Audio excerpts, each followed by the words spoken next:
Thank you so very much, everyone, for coming. Thank you so very much for joining me once again. So, I've got a very interesting subject today. I've got a very interesting topic today. It's one of the most complex subjects, of course, which people don't talk about many times.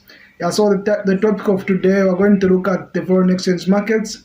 Also, going to look at how foreign exchange rates are being determined, and of course, we're going to look at different factors as for today. Yeah, so without any further ado, let's get started. To understand it better, we have to understand how foreign markets do work. And of course, there is one of the most well established, one of the most famous foreign exchange markets or forex markets. Of course, that market being the HSBC. Yeah, so HSBC is one of the most famous foreign exchange markets. I'm pretty sure that you've heard of it before. Yeah, so they've got 72 branches. They've got 72 different branches, and they're located in different cities, different countries, different regions as well. Yeah, so what is a foreign market? A foreign market, this is just a place where currencies are being determined. This is just a place where the value of a certain currency is determined. In other words, how much units of one currency can be able to buy another. Yeah, in another terms, again, we can just say just the number of units in relation to another currency. Yeah, so in this case, a very good example that I can give is the kwacha, the Zambian kwacha. So as of today, $1 is equal to 16.4 kwacha. Yeah, and of course, these amounts are being determined in the foreign market, and the foreign markets, of course, these they do operate uh, starting from Sunday for 4 p.m. until Friday 4 p.m. Central Time. That is to say, yeah. So the different factors that they do put into consideration, and the most well-known factor being supply and demand. Just like each and every economy in this open global economy we live in, open global economy to mean each and every country is able to trade with another country. Each and every country is able to exchange different products, different goods, different technologies. And yeah, so what they do is, of course, the foreign exchange markets, they do use their different kind of things, different kind of tools that they use in order to define, in order to come up with a foreign exchange rate, in order to come up with the exchange rate of a given currency. Yeah, so of course there is demand, and demand, it has got a downward sloping curve. In other words, it has got a negative an inverse kind of relationship. Yeah, so let's say demand is determined by, of course, the consumers. What is demand? Demand is just the total number of goods that consumers are willing to buy at whichever given price. Yeah, so what happens is, let's say the demand of a certain foreign currency is at 40 at the moment. Zambian kwacha I'm using, let's say at the moment it's at 16.4. Yeah, so 16.4, that's the amount at which it is. So let's consider the demand reducing to, let's just say, 14.4. Yeah, so the reduction in demand, of course, it's going to attract more consumers, because consumers are more willing to pay for this price, and that means that they're going to have more money to save. The more money they save, and of course sometimes, of course, they're going to have more money for consumption in order to consume different products. Yeah, not only that, but also let's try to come up with another situation. So let's say, in the similar kind of situation, so let's assume that the demand of a certain currency, a demand of a certain foreign currency, of course the kwacha we're using in this case, increases by 17.4 from 16.4. And of course, this is going to discourage consumers. This is going to discourage consumers are not going to be more willing to pay for this kind of interest, to pay for this kind of foreign exchange. Yeah, so there are the demand, the less willing people are able, the less willing consumers are able to pay for those goods, and the lower the demand, the more people are more motivated to pay for those to buy more quantities of different kind of goods. And again, when you talk of supply, you can't talk about demand minus talking about supply. Yeah, like if you talk of supply again, it has got a positive kind of relationship. In relation to the quantity. Yeah, so what is supply? Supply is just the amount of, just the number of quantities that sellers or that producers, that manufacturers are able to produce and sell at whichever given price, or are willing to pay to sell at whichever given price. Of money. Yeah, so what happens is it has got a positive kind of relationship, just like what I said earlier. Yeah, so the point to us supply and demand, supply do meet. That's where that's the point of equilibrium. In other words, that's the point of intersection, and that is the point which determines that's the point which determines how valuable certain currency is. But of course, there are other things that we need to put into consideration as well. But for now, we're going to concentrate on these two just.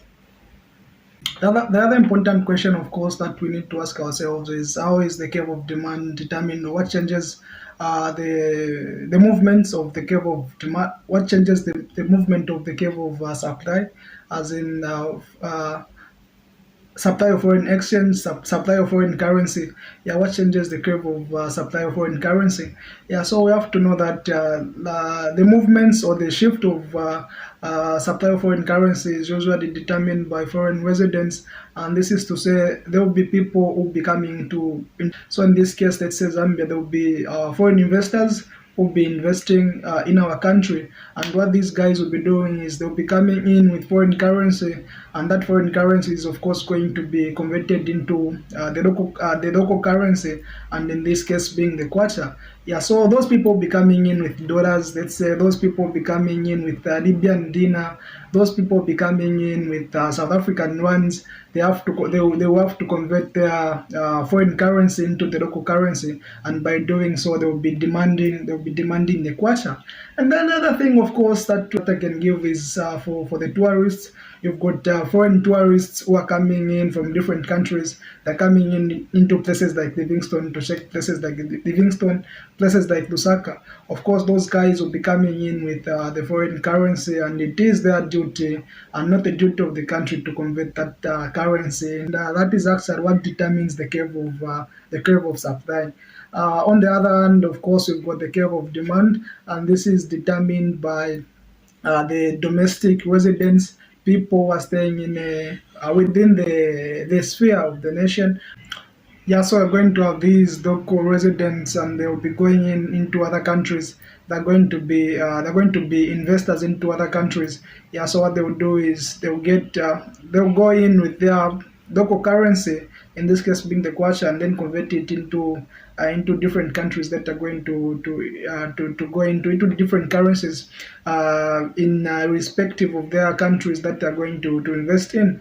And not only investors, but we can also talk of tourists again. Like we've got domestic residents who are going into different countries to go and have a tour, and of course they'll be going in with their they'll be going in with their local currency, and then they convert it into the foreign currency that they find in the place that they've visited.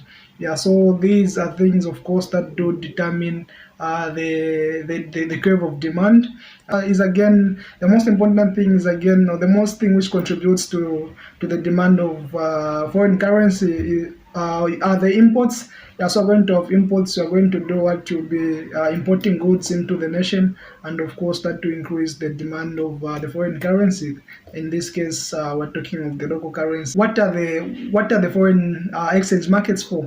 What is the forex market? What are the forex markets for? Yeah, so you've got arbitrageurs. These are just people who are taking advantage of a certain currency. So let's say these are just traders. What they do is they go into the foreign exchange markets, and then they start to speculate. In other words, they predict how the currency is going to appreciate, how much the currency is going to appreciate. And then once that currency appreciates, these speculators, these arbitrageurs, they do make a profit out of it. And this is actually what is happening at the moment. We've got a lot of young traders, or we've got a lot of young arbitrageurs who are venturing into these kind of businesses. And of course, it's a profit for one person. it only becomes a loss like if you're not aware, if you are naive of what is happening on the foreign exchange markets. Yeah, so this is what happens actually. When a certain currency increases its value in the foreign exchange markets, it is said to be more valuable than it used to be, and of course, it becomes more expensive for other currencies to obtain it. So let's say if the kwacha, of course, gains value, or if the kwacha increases in price in the foreign exchange markets, it's said to be appreciated. In other words, that's where appreciation comes in of a currency. It becomes more valuable than it used to be in relation to other currencies in the stock exchange markets. And then if the opposite happens, it means that that local currency or that domestic currency has lost value, and then the losing value of a certain currency or of a given currency, that is what we term, or that is what is termed as depreciation of the foreign currency or of a local currency, depending on which angle or depending on which position you are in. Yeah, so these are most important, these are vital things that we have to put into consideration before knowing how much the exchange rate is going to be of a certain currency or of a given currency.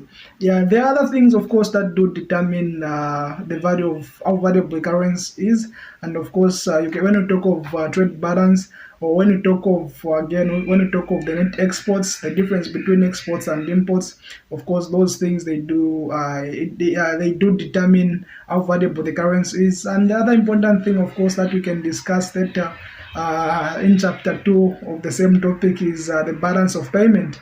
Yeah, so it's a very big topic that we can discuss the entire day, but it also plays a vital role when it comes to determining how valuable a given currency is.